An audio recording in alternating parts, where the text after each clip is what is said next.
I'm going to show you how to build the really cool Quest Starhawk rocket. You should have a kit in front of you, and the first thing that we're going to do, of course, is to unpack it. So when we open this, we're going to have to be very careful not to cut any of the material that's on the inside. If you need help with this, your teacher can help. You can tear the bag open from the top, or we can just cut the bag open. And let's first take a look at what's on the inside of the rocket kit. First thing that I'm going to pull out, of course, is the instructions. The instructions do come very easy to follow. It does have steps on it that you can follow. So I've got step 1, and then as we open up, we've got step 2, step 3, step 4, step 5, all the way up through step 8, and then finishing the rocket. It's very important that we do follow the steps in that order, and we're going to start by taking a look at what we have on this first page. And the first thing that we've got, of course, is a parts list. So we're going to take these parts out. This is your body tube, which is part E. And I'm going to carefully dump all of this out. I do want to warn you, though, please don't lose any of these pieces. It's very important that you keep these pieces together, so don't let these things roll off your desk. My advice to you is, once you've unpacked everything, take a Ziploc baggie, put your name on your Ziploc baggie, and anything that you are not using is going to go inside. We've got the engine mount, very, very important piece. Don't crush this, don't play with it, don't bite it, don't bugle through it.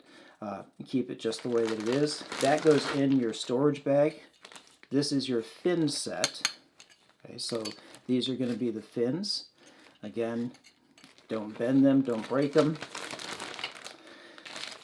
Inside of this little bag, they contain all the little piece parts in there. You've got your nose cone, you've got a sticker that goes on this. Nose cone, you've got your sticker that goes on this as well.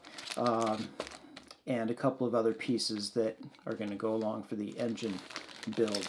So again, that goes in this bag. You also have a couple of cords. This white cord is very elastic. It's stretchy. Okay, that's called a shock cord. This yellow looking cord is actually a Kevlar cord. Very, very strong, and we'll talk about what this is going to be used for in a little while. But again, we can take all of these pieces, put them in a bag that you can zip up with your name on it.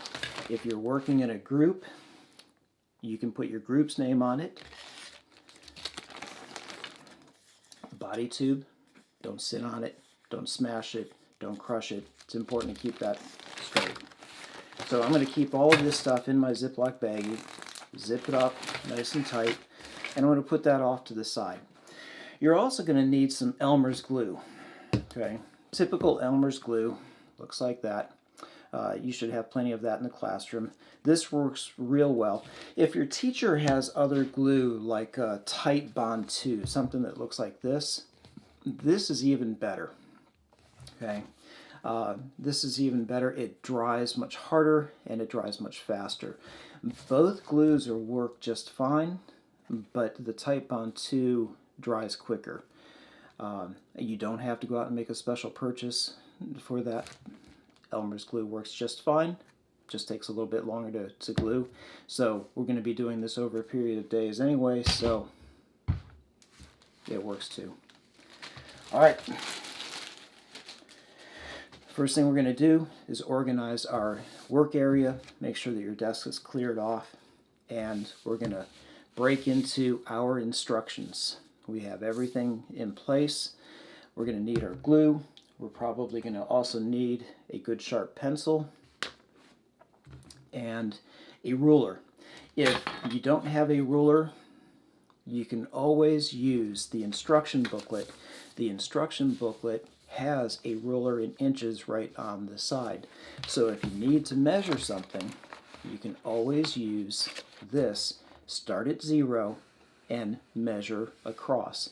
We haven't taught measurement yet, but this will be a good start for you to start getting an idea of how measurement works. Remember that measurement always starts at 0 and it goes this way: 1 inch, 2 inches, 3 inches, 4 inches, 5 inches, and so on. So there'll be a couple of instructions in here where I'll have to tell you where to measure. And if you have any questions, you can always stop, ask the teacher. Teacher can always contact me. I'm just down the hallway, right? All right, first thing we're going to do, step 1. Step 1 says to hold the yellow Kevlar shock cord and the white elastic cord side by side. So that means we're going to have to get our bag open. And we're going to have to pull out that shock cord and the Kevlar cord that we were just talking about. I'm zipping up this bag and I'm putting it aside in a safe place. So it's asking us to take the yellow Kevlar cord and the white shock cord and hold it side by side. You're supposed to pull one end of each of the cord so that they are even with each other. While holding the two cords together, tie a single knot about 1 inch from the end. So what we're going to do with this is we're going to take the ends of the cord, lining them up, and we're going to measure 1 inch down, and we're going to tie a knot. Not too hard to do, right? That means we're going to have to use our handy dandy ruler. Now if you've got a ruler like this one, you can always use the ruler, or just use the one that was already provided for you right here. So I can take this, I can measure this down, and I can get an idea of where it's at, and I'm just going to tie a knot about 1 inch in. Okay, so again, I'm taking this cord and I'm going to tie a knot. If you're going to need help with that, you can ask for help, but that knot should be about 1 inch in from the end, keeping those two lines parallel to each other. You want the knot to be about 1 inch. This could be a little bit tricky for you. My knot is a little bit too long, isn't it?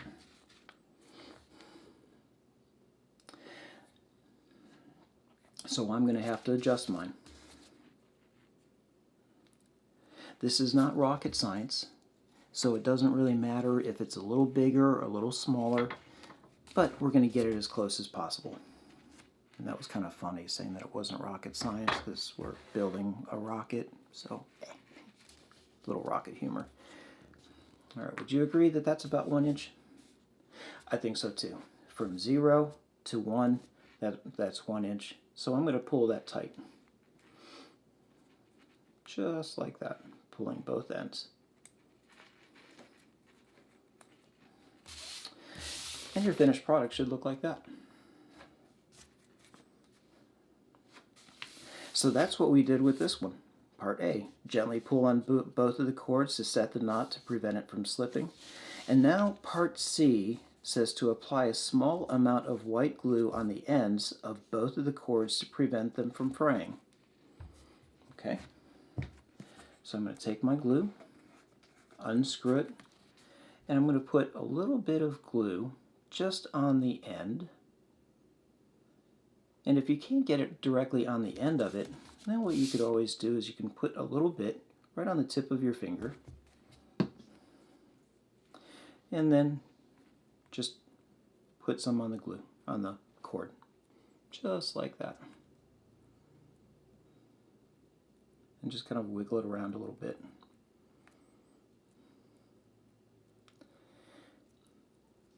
The purpose for this is to keep the cord from fraying and opening up and spreading out. They want a little bit of glue on the end so that it doesn't come apart. That's it for step one. At this point, you can pause this, wait for everybody to get caught up before we go on to step two. Step two, we're going to start working on the engine mount. So I'm going to open up my instruction booklet. Step two, it says to tie the yellow Kevlar shock cord into the blue thrust ring using 2 overhand knots, just like they have shown. They show how to do an overhand knot, and they show where to tie it. Now let's see what that looks like. I have my shock cord, and it says to tie the yellow Kevlar cord onto the blue thrust ring. So this is the yellow Kevlar cord, and I need to tie that onto the blue thrust ring. Where's the blue thrust ring? Where did I put that? Aha, it's in my bag. It's in this bag. So a blue thrust ring. I'm looking for blue.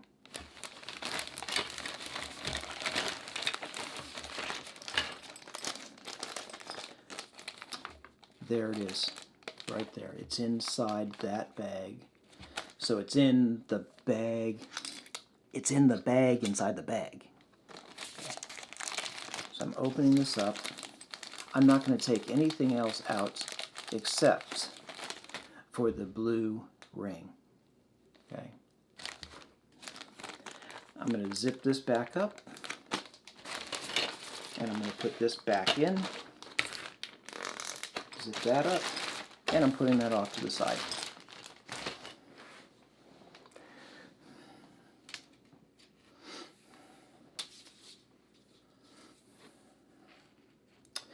Now, let's go back in, read the instructions again. Step 2, tie the yellow Kevlar shock cord onto the blue thrust ring.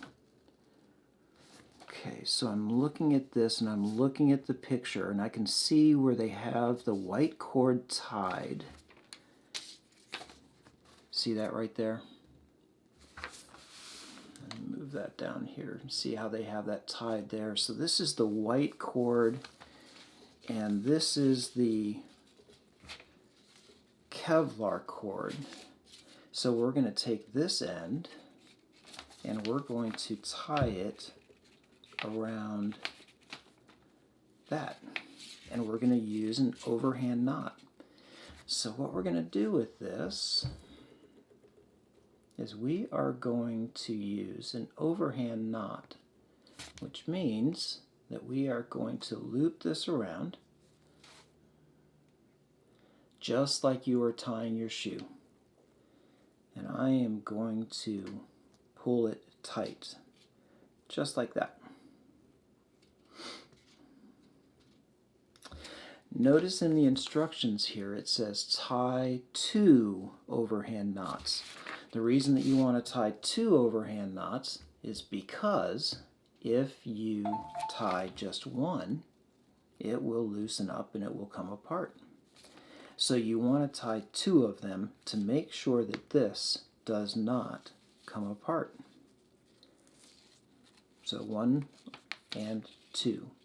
With 2, when you pull this tight, it's not going to come apart. See?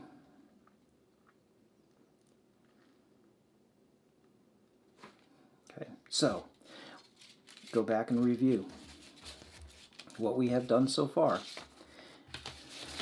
Following the instructions, we have measured 1 inch in. We have tied 1 overhand knot right here. The white elastic shock cord and the Kevlar cord, tied 1 knot right there. On the other end of the yellow Kevlar cord, we have tied an overhand knot, and we made it all one piece. One is stretchy, one is not, but they're going to be tied together. Okay? Pretty cool. I think it's going to be very important to make sure that this knot is very secure. So make sure that this knot is good and tight. Well, we'll come back and double check that in a little bit. So we've done step 1. We have done step 2. I'm going to take my handy dandy pencil and I'm just going to put a check mark next to step 2 and also a check mark next to step 1, because that way I know that I am done with that.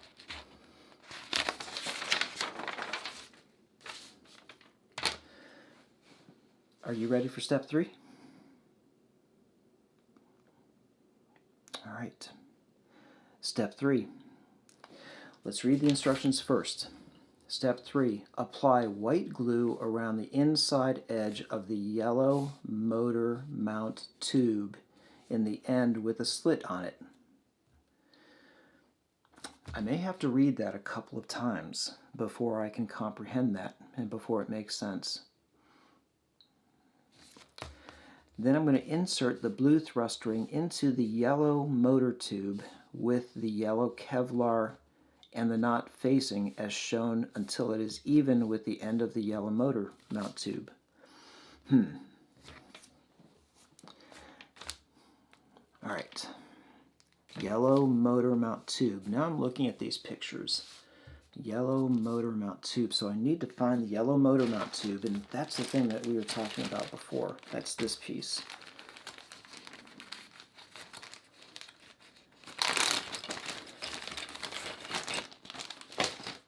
Yellow motor mount tube. Okay, there we go.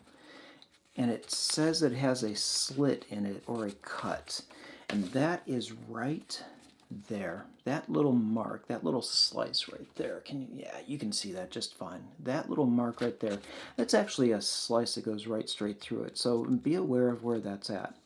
We are going to apply white glue inside this end, and then we're going to put the blue ring inside. So let's test that before we do any gluing. Okay? This is what we call in rocketry a dry fit, because we're putting this stuff together and we're doing it dry to make sure that, ooh, look at that. It fits in there nicely. Okay, that's what we want to see. I like it. Okay, now, how do I get that out? Because I've got to glue that in. I'm going to take my pencil and I'm going to poke it through from the other side. I know that it fits though. Okay, so it says to apply glue right there. That means I'm going to apply glue inside. So I'm going to take some of my Elmer's glue and I am going to put a small amount of glue all on the inside.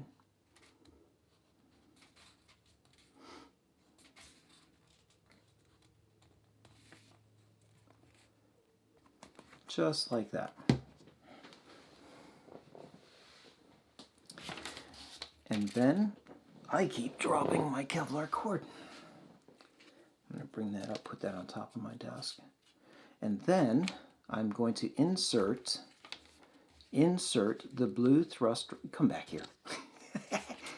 Insert the blue thrust ring into the yellow motor mount tube with the yellow Kevlar cord and knot facing as shown. So where is the knot facing?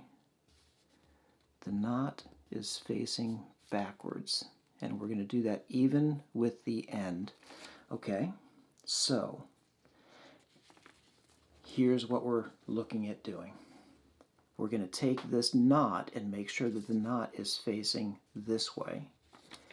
And we're going to slide this in just like that. Now I pushed it in a little bit further because I want to make sure that there's plenty of glue. And I'm going to push this back so that it's flush and even with the rest of this. Okay, I want to make sure that there's glue on that edge, because this is a pretty important piece. So I am going to push this out. And you know what? I'm going to apply some glue right here too. Not just the inside, but I'm going to put some glue on this ring. I want to make sure that this ring is being glued in. Look at that glue. See how that glue is starting to spill out over that edge? That's what I like to see. And we're supposed to do this so that it's flush. When they say that it's flush, they mean that it's even with the edge. The knot is on the outside, and it is flush or even. Now, how can I make sure that that's flush? I can just take my motor mount tube and push it down on my work surface, just like that. Notice how this edge of the blue motor mount is level with the yellow. If we look at it from the top view, we can see that the blue motor mount that's inside is level or even with that. It doesn't stick out. Okay? Kind of fine tuning it a little bit. So why is this important? Because when you put a motor in and you ignite that motor, all of that force of that motor is going to be pushing against that blue ring that you just put in there. If that's not glued in properly, the motor will push that all the way through and your rocket will not launch. It'll end up, the engine will shoot through the rocket, through the nose cone, and it will not go up in the air. So that thrust ring is very important to make sure that you've got plenty of glue on that. Now at this point, we're going to take this assembly, we're going to set this aside, and we're going to let that dry. I'm not going to touch it, I'm not going to play with it, we're going to let that dry completely. So this is day one of your build. We're going to come back later, day two, and we'll finish this.